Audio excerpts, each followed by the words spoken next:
retirement.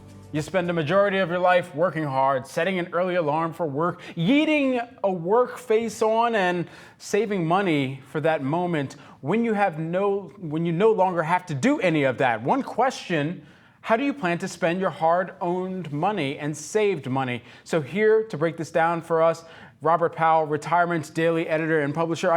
Robert, I can't wait until I no longer have to yeet myself out of bed early hours of the day, but it's all in a good goal here that we're setting. How often, though, does this happen where people are planning for retirement, they're saving for retirement, and then they finally retire, start spending, and realize, all right, there's not enough here? Yeah, so let me start by saying, if we knew our date of death, we could create the perfect retirement spending plan. But unfortunately, Brad, we don't know when we'll die, so we have to sort of not wing it. We have to be sort of more thoughtful than that.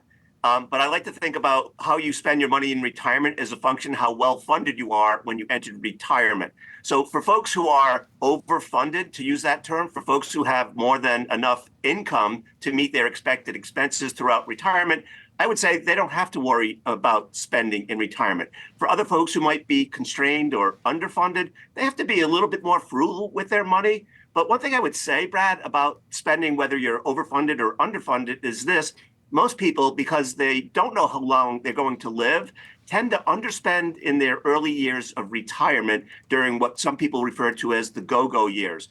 And so I would say, obviously, you need a plan, you need a budget, you need to plan for unexpected expenses, et cetera, et cetera. But whether you're overfunded, constrained, or underfunded, think about spending money in the early years of retirement, because as you age, it's unlikely that you'll be able to spend money on those same things like travel or grandchildren, et cetera, or the pleasures of life that you've worked so hard to attain. Robert, if we all knew our date of death, then we would probably be living life much more differently here. But, at the end of the day, thinking about retirement and some of the do's and don'ts and how perhaps people can plan for the expenses that are controllable variables versus those that are uncontrollable.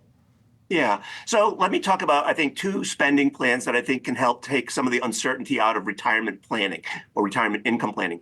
One is a popular approach is something called the bucket approach, where what you do is set aside 1 to 5 years worth of expenses in safe accounts that provide safety of principal. And those would fund your living expenses over the course of 1 to 5 years. In the second bucket, you might invest in a mix of stocks and bonds, a little more volatile than, say, CDs or treasury bonds or bills. On the other hand, it's designed to provide you with its inflation protection.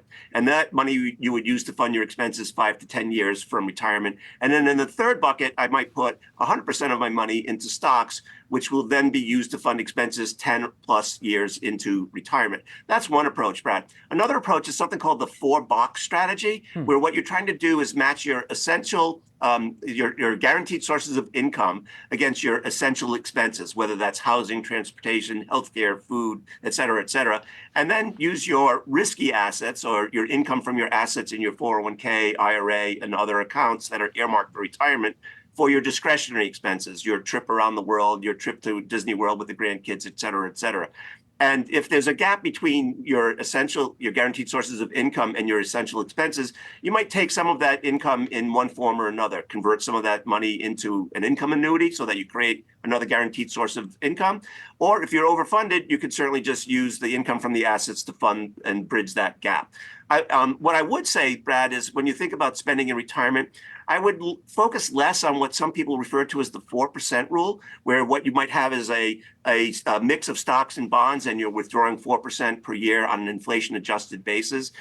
That tends to expose you to a couple things. One is sequence of return risk, which can be problematic, especially if you're drawing down money in the early years of retirement and the market is down. That could create some problems later in life when you're trying to maintain your desired standard of living. And I would say it's not how humans work necessarily. In retirement, expenses tend to be lumpy. Some years you might have to buy a new roof. Some years you may take a big trip. Some years you might need to replace the heating system in your house. And so the 4% rule doesn't really accommodate the possibility of human nature and sort of the whims of what goes on in retirement, the lumpiness of it all. You mentioned healthcare, and I think that really strikes home for a lot of people. And we're going to discuss this a little bit later on in the show with one of our reporters. But just thinking about how healthcare expenses can moderate higher based upon multiple things, the cost of prescription drugs, the cost of the service that you're getting as well, all of these things considered, what is the best way to adequately forecast or plan for how much that may inflate year over year as you're retired?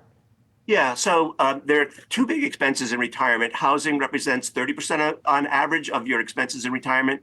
And healthcare is interesting. In the early years of retirement, it might only represent 5% of your budget. But over the course of time, over 30 years, it then becomes 15% of your budget. And it inflates to almost at twice the average of CPI. And so part of that reason that it goes from 5 to 15% is this healthcare inflation is rising faster than CPI, but also you're probably spending more on healthcare expenses. I would say, think about healthcare expenses in this manner. For the known expenses, your Medicare Part B premium, your Medigap insurance premium, your Part D premium, your Medicare Advantage premium, whatever that might be, you can use cash flow to fund those sort of common expenses. Those don't tend to inflate greater than the rate of inflation on average. For other expenses, the co-pays, out-of-pocket deductibles, et cetera, use income for your assets to pay for those.